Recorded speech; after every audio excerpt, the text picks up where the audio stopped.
This is my child. This is my firstborn child. And to see that cut short is what hurts so much.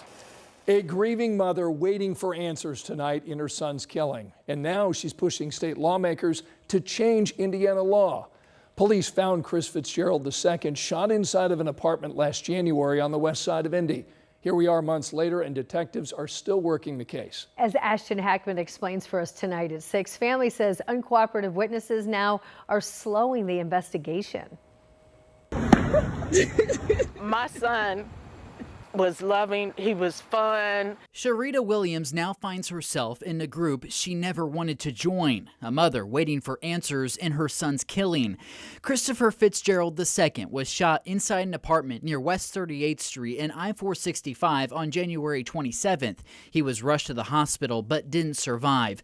Williams was home in Florida when she got the text. Instantly, I started screaming. I was throwing things. I could have ran here. I literally could have ran here all the way here. Williams flew to Indianapolis and worked with detectives. Detectives have not shared much information about what happened inside this West Side apartment the night Chris was killed, but his mother tells me she already knows who killed her son. We know everyone that was there. We know who shot Chris. We know what happened. We know all the details. But she says witnesses to her son's death aren't coming forward to police, stalling the case. And these people are going on with their lives. I see them on social media, and they're going on with their lives. They're having a great time. They're traveling. They're doing all these things. And meanwhile, I'm dealing with this hurt. IMPD is struggling to solve many of the city's homicides. As of this week, detectives have cleared a little more than 16% of the homicides that have happened in 2026. Major Eli McAllister leads IMPD's homicide unit. Our goal is to solve every single homicide that occurs in Indianapolis. We need the community's help to solve these cases. But witnesses are not required to remain on scene unless detained by police, something investigators say can limit early leads. Williams says that gap has stalled her son's case. She's now pushing for a law requiring people to report a homicide. Police encourage witnesses to come forward. And that type of information can set a case on the path of success as far as solving it, and can allow our detectives to clear that case and provide some sense of justice. I came all the way here because I want justice for Chris, and I won't rest until I have it. Justice for one mother still in the hands of detectives. In Indianapolis, Ashton Hackman, 13 News. Metro Police tells that detectives continue to investigate Fitzgerald's murder, and anyone with information is urged to reach out, contacting either the police, IMPD, or Crime Stoppers. In the last 15 minutes, we've just learned the 16-year-old who was killed in a shooting on the northwest side of Indianapolis was a student at North Central High School. 16-year-old Jamel Williams died in that shooting. This happened around 8 Sunday night near 46th and Moeller Road. Police have not released any information about a possible suspect or an arrest in this case. Counseling support will be available at North Central High School in the main office Thursday and Friday. The Marion County coroner is now identifying the man killed in a triple shooting in the heart of downtown over the weekend. Metro Police say officers on patrol near Meridian and Maryland heard gunshots from a nearby parking lot and then rushed to the scene. When they got there, they found 3 people shot, including 32-year-old Gregory Anderson. He died at the hospital. A man and a woman also shot there. Police say they detained several people at the scene. The family of a man allegedly killed by a drunk driver here in downtown Indy is tonight expressing disappointment in the plea agreement that was reached in the case. Rich Nye now has details of the deal and reaction from the victim's sister.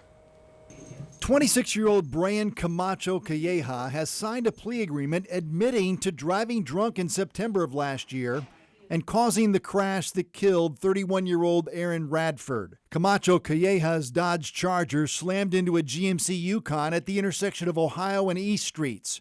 Radford was a passenger in the Yukon during a Lyft rideshare. The posted speed limit here on Ohio Street is 25 miles per hour. Court records say that Camacho Calleja ran a red stoplight at this intersection going 94. Under the plea agreement, Camacho Calleja would plead guilty to operating a vehicle while intoxicated, causing death, plus 3 counts of criminal recklessness. The sentence is open to the judge, but is capped at no more than 8 years executed in prison. Radford's sister sent a statement to 13 News saying in part, "I am deeply disappointed and honestly confused by this plea agreement. This does not feel like justice. It feels disrespectful to my brother's life and like a complete disregard for the seriousness of what happened. In Indianapolis, Rich Knight, 13 News. An Indianapolis man already in jail for possessing homemade explosives is now facing felony child sex crime charges. Logan Quisenberry is facing 2 counts of possession of child sex abuse material.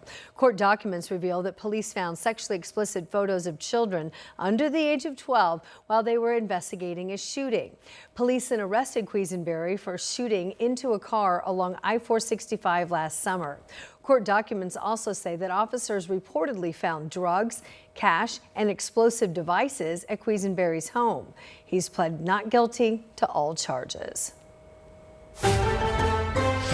Well, when it comes to our forecast, we have plenty of humidity in place. We just haven't had much in the way of any showers trying to make their way to the north. Now, it is a bit drier north of Indy. That's why you don't see much in the way of anything on radar. And even south of Indy, most of the showers have been drying up over the last several hours. There are still a few. There may still be some sprinkles happening. Greenwood points to the south all the way down to, say, Bloomington and Columbus as well. We've seen some showers move through. And I think you will still see that trend at least through about midnight tonight. Temperatures are mild. They're into the 70s, and because it's so humid, don't expect the temperatures to cool down too quickly. So chance of showers possible here through the evening, really overnight, more clouds than anything else. And then we pick this chance for showers back up during the overnight, and by tomorrow morning, some of you could be dealing with some heavier downpours for the morning commute. We'll increase that shower chance as we approach sunrise tomorrow. Very mild overnight, 65 for the overnight low. And then looking ahead to tomorrow, chance of showers is there in the morning for sure. We'll see some scattered showers, maybe even a rumble of thunder by the afternoon. And once we get rid of this system, it's a much different forecast heading into the weekend.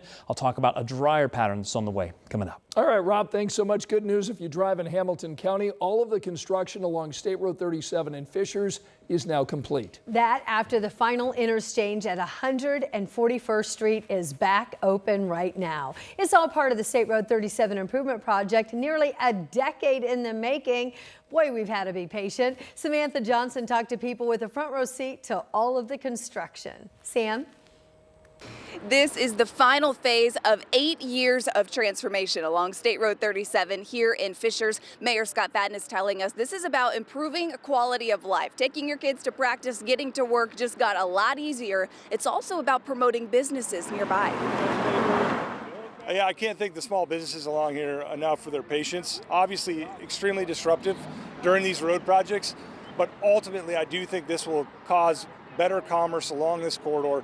One of those small businesses is Yaffa Golden Coffee, a family-owned shop just east of 37. It opened just as construction started. Abdullah Ali tells me he is thankful this day is finally here. Right now I'm about to take my car and drive this roundabout and not have to go all the way around. So it's good knowing that, 100%. 100%. It's a good day. It's a good day for all of us, especially as business owner down there, 100%, yeah. 1, 2, 3, cut. Look at that. Hey. City leaders say there will eventually be more construction and development along 37 north of 146th Street. Mayor Fadden says the city's friends in Noblesville are designing that phase now. In Hamilton County, Samantha Johnson, 13 News. Still to come on this Tuesday night, the ACLU and Ball State University settle in the case of a fired administrator. What she now gets is part of that deal. Plus, the Pacers and Fever summer camps and clinics are back. How to sign up and how much it'll cost you ahead here at 6.